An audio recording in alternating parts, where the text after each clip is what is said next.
This is for you if you are traveling in Canada, you're homeschooling in Canada, or you're trying to practice child-inspired learning and you'd like Canadian resources. I'm Teresa. I'm the certified life coach and homeschool mentor and graduated homeschool mom of 4 who is here on the Homeschool Life Coach channel. And welcome. I'm so glad you're here. So last week on the podcast, the Homeschool Mama Self-Care podcast, I shared that I was going to go live to discuss the different resources that I've used, some of the resources I've used as we've traveled across Canada. We did a lot of traveling over the course of 7 of our homeschool years.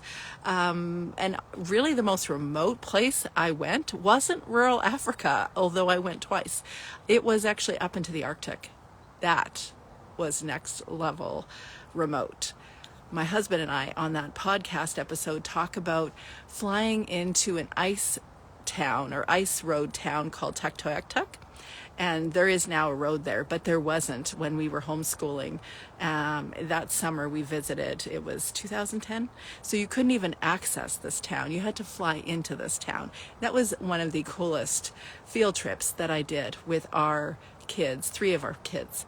And what I've learned in all of our travels and really experiencing a more child-directed educational approach in our homeschool is that you can incorporate read-alouds into your travel experiences. And it is so much fun.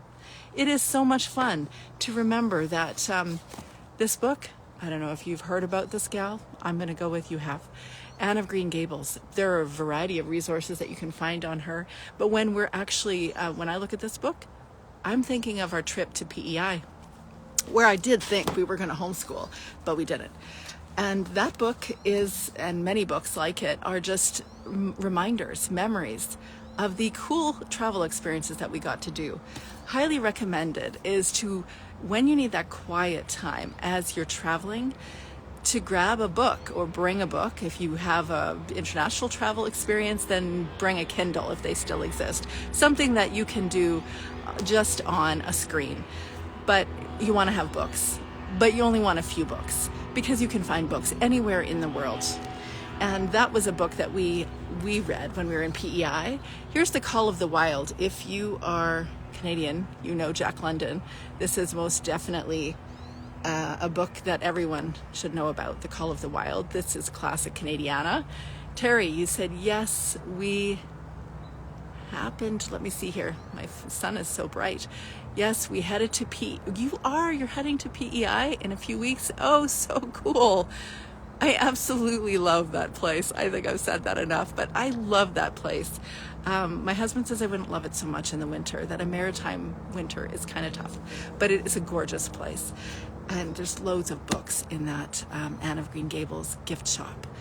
That's another thing to consider. When we went to Italy, we went to the Colosseum in Rome, and I'd already prepped with books, and I brought various things, not very many. Don't bring a lot of stuff if you're traveling. You don't need to, because every time you open the door, you are going into a field trip by meeting someone, having a conversation with someone, trying to communicate, I would like 4 of those, please, and all the basics. You don't need to bring a lot of resources. But we went to Rome, we went to Italy for almost a month.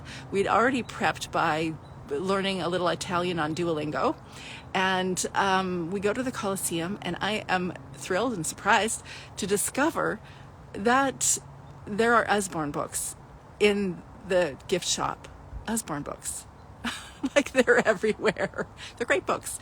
But there's always books everywhere, so you don't really have to pack your bags full of things. There's always books, but then sometimes you want to keep the memory going when you come home. And so books like this is one called Aurora of the Yukon. As far as I understand, this story is about a girl's adventure in the Klondike Gold Rush by Keith Halliday. And this is actually a locally written book, and I really loved reading this with my kids. I found it just about an hour from here. The author lives about an hour from here. That was a cool book. Let's see here. Here's a book that I mentioned on the podcast. So Homeschool Mama Self-Care Podcast, and last week's episode is Homeschooling in Canada. Canada Homeschool, something like that. And this is the book that my husband's essay is in. When he was about 7 or 8, he shares the story on the podcast. When he was about, I don't know, maybe he was younger, he started reading a lot about politics. Yes, I said a 7-year-old was reading about politics. He loves the stuff. He loves anything related to world economics and, geography and history and all the things. And so he started reading when he was really young.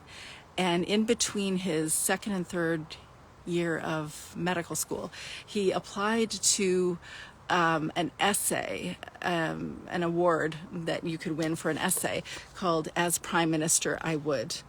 It's, I don't know if you're familiar with Magna, Frank Stronach. Anyways, he's a significant character in Canada.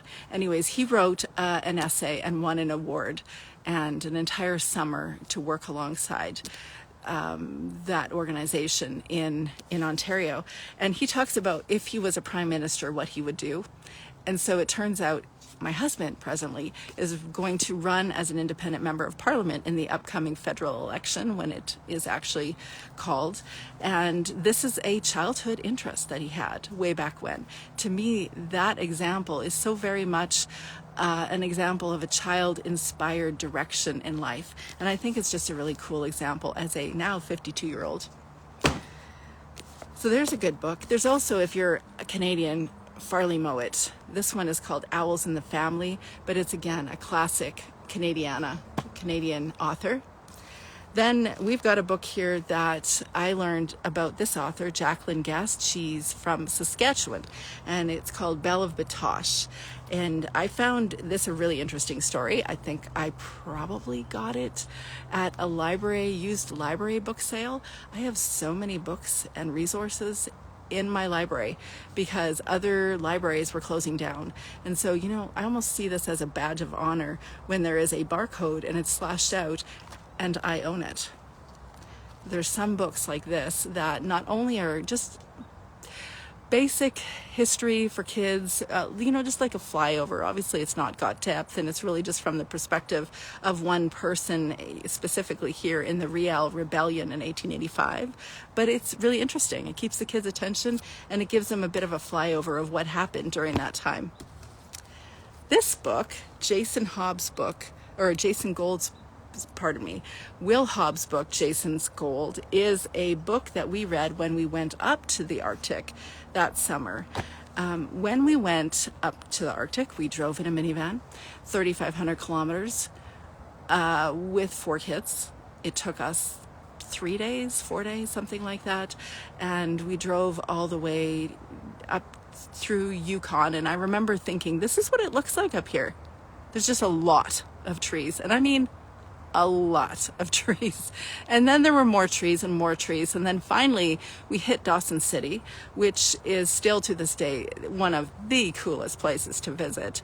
There are just classic gold rush experience there. Everything about it just feels like you're dropped into a movie set and what you would imagine a Klondike experience.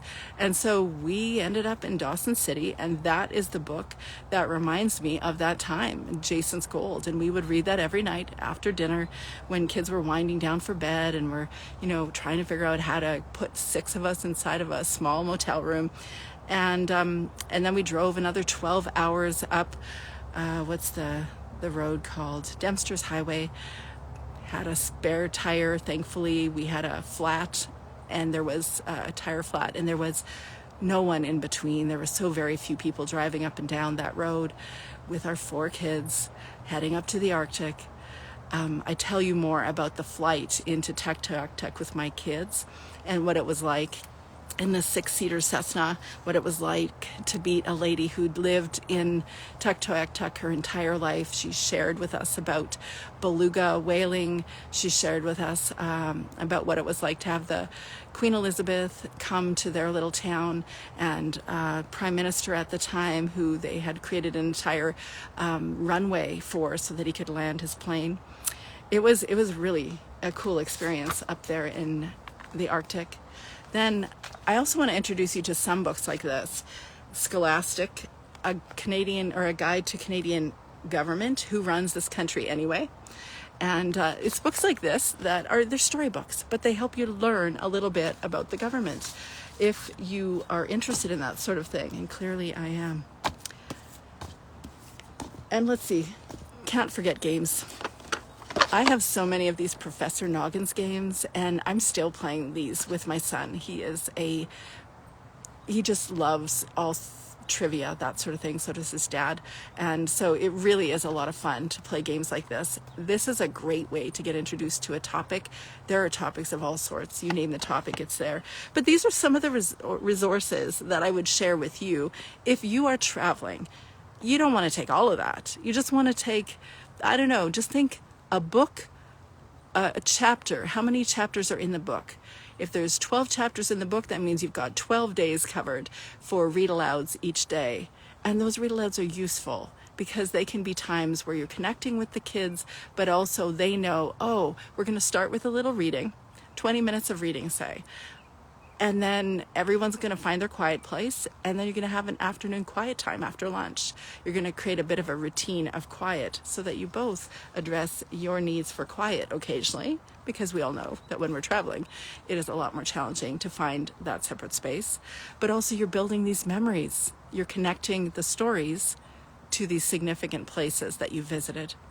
I hope that's helped to inspire you to consider a more child-inspired approach to even traveling, learning while you're traveling. You're going to be learning while you're traveling with or without books, but it's a fun way to do it and find quiet time.